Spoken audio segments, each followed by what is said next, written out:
Assalamualaikum warahmatullahi wabarakatuh. Waalaikumsalam Masih warahmatullahi di channel wabarakatuh. kita Inilah Hidup yang penontonnya masih jarang.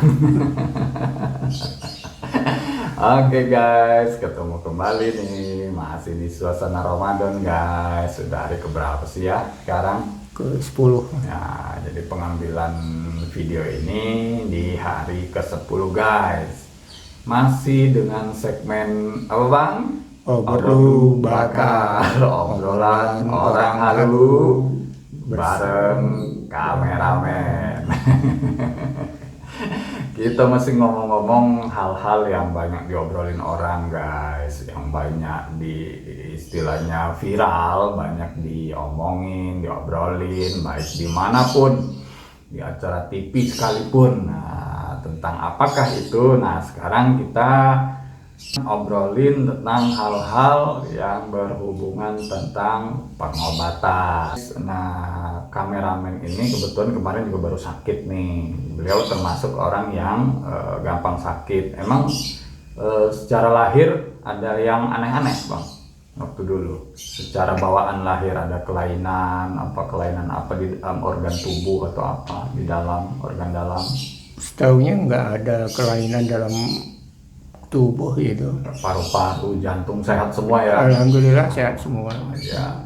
Nah, jadi begitu guys. Salah satu tandanya guys. Nah, ini kembali lagi disclaimernya, ingat guys, ini hanya berupa tontonan, hanya berupa hiburan, nggak usah dipercaya guys, nggak usah didebat. Ngapain ngedebat yang halu-halu? Kita mau cerita-cerita asal ngomong aja guys. Cuman ini ya berbagi pengalaman juga sih, secara kehaluan juga. Jadi begini guys, kalau menurut si halu ini, kehaluan yang ada gitu loh, yang namanya pengobatan itu sebenarnya di diri kita juga ada. Nah, hukumnya itu hukum alam guys. Jadi begini cara ininya ya, cara apa namanya, Cara kerjanya. nah cara kerjanya gitu loh. Cara kerjanya hukum alam itu begini, artinya kita bisa melihat dari segala sesuatu itu dari sesuatu yang kita biasa lihat, biasa kita alami, dan dia dekat dengan kita. Itu tentang hukum-hukum alam ya, seperti air. Air itu sifatnya kan cair, kemudian dia bisa menjadi padat, itu dibekukan. Tapi karena sifat dasarnya cair, dia akan balik cair lagi. Dia bisa padat karena syarat tertentu, misalnya dimasukin kulkas kayak gitu guys. Nah, sama dengan yang begitu-gitu. Kalau kita terlahir itu secara sehat, organ tubuh kita nggak ada masalah, maka kalau kita sakit itu udah pasti gitu loh, kita bisa sembuh gitu guys. Itu hukumnya. Jadi sebenarnya tidak perlu dokter, tidak perlu pengobatan macam-macam, cukup di diri kita aja. Nah, sekarang keadaan abang gimana bang? Kondisinya sudah kemarin tuh sakitnya kan aneh-aneh tuh. Sakit apa tuh kemarin tuh? Batuk sama pilek kemarin itu, demam gitu. Itu sih penyakit biasa, terus lemes-lemes apa gimana? Ya badan lemes ya, termasuk aneh lah apanya, cuma sakit batuk dan pilek kok bisa efeknya kok badannya bisa lemes gitu. Nah, kemudian waktu-waktu tertentu aja ya. Hmm. Nah, misalnya waktu jam berapa aja biasanya tuh yang lemes-lemesnya? Ya bangun itulah, bangun tidur gitu. Nah, itu waktu itu kondisinya lagi punya uang nggak bang? Ah, itu juga, itu pengaruh juga mungkin itu. Nah, gitu guys. Jadi salah satu tandanya bisa jadi pengaruhnya karena pikiran, karena nggak ada uang. Penyakitnya sebabnya itu. Nah, begitu bang kameramen ini pindah ke sini, ya gitu. Alhamdulillah beliau sudah agak baikan nih, udah sehat kan? Alhamdulillah. Nah, udah sehat guys. Jadi minum obat nggak kemarin kan? Nggak ya? Nggak ada. Nggak ada satupun obat. Ya pokoknya dibawa santai aja guys. Ya kayak begini, dibawa halu-halu aja. Akhirnya sembuh. Nah, sebenarnya begitu. Kalau kita ngelihat, nah ini sih secara kehaluan lagi guys. Lihat dari yang saya pernah baca, yang saya pernah tahu, cerita-cerita zaman dulu ya. Kalau ukurannya peradaban, sebenarnya kalau yang saya tahu sih secara kehaluan saya juga lagi guys, itu ukurannya kenabian sih, kenabian yang diturunkan oleh Tuhan kita Allah. Karena saya beragama Islam, saya Muslim, saya percayanya kepada Quran, kepada ajaran, tentu ajaran Islam. Nah di situ saya melihat, saya membaca bahwa ternyata setiap peradaban di zaman-zaman dulu itu ukurannya adalah nabi-nabi. Setiap nabi dia akan membawa sebuah pembaharuan, sebuah pengajaran tentang menghadapi kehidupan ini. Nah seperti zaman Nabi Daud. Nabi Daud itu kelebihannya apa bang? Mukjizatannya.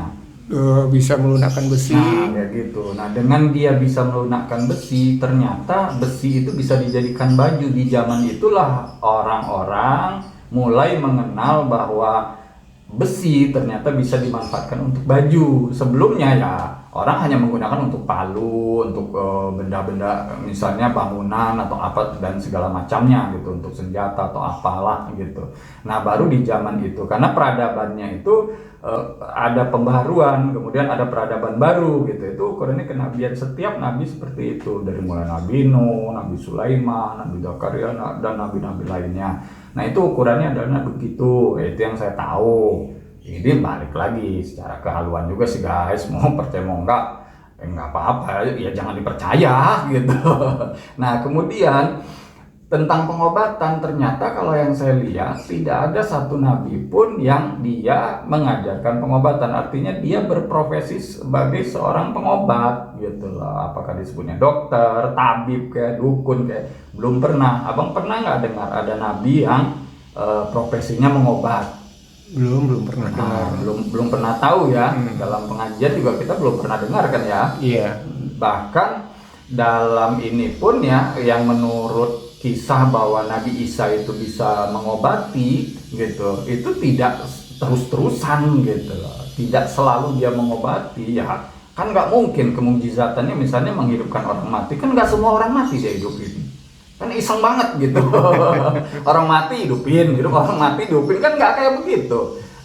Paling hanya 1, 2, nggak ada cerita. Kenapa ya? Kembali ke hukum alam, orang yang sudah mati ya mati, udah selesai. Kalau dengan hukum-hukum lainnya seperti begini, ngecek itu dalam diri kita, misalnya gigi, ukuran kita, manusia, binatang ya, makhluk-makhluk itu tuh ukuran dia buas, ukuran dia pemakan apa. Kan kalau dalam biologi, inget nggak bang pelajaran dalam biologi yang disebut pemakan hewan misalnya karnivora, kemudian pemakan tumbuhan herbivora, pemakan segala omnivora. Nah kita ini kan jenis pemakan segala tuh.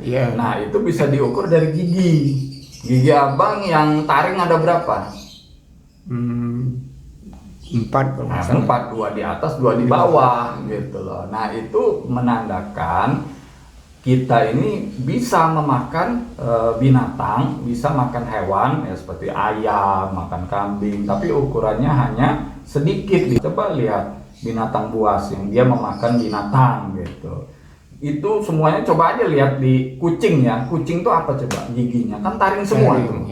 Makanya jangan dikasih nasi gitu loh. Kucing nggak usah dikasih nasi, nggak usah dikasih kerupuk, nggak usah dikasih makanan manusia. Nah kita ini lucu, kita kasih disamakan kucing itu sama dengan manusia, padahal dia jenisnya adalah binatang buas, giginya taring semua. Nah seperti itu guys. Jadi hukum-hukum alam ini ya seperti itu, sama dengan pengobatan juga begitu. Tanpa kita harus berobat ke orang lain, ya paling hanya bantuan sebagai sugesti sebenarnya, membantu hanya secara psikologi, membantu hanya mengingatkan istilahnya, tapi penyembuhan tetap adanya di dalam diri kita, karena ya kita udah disediakan semuanya dalam tubuh ini gitu loh.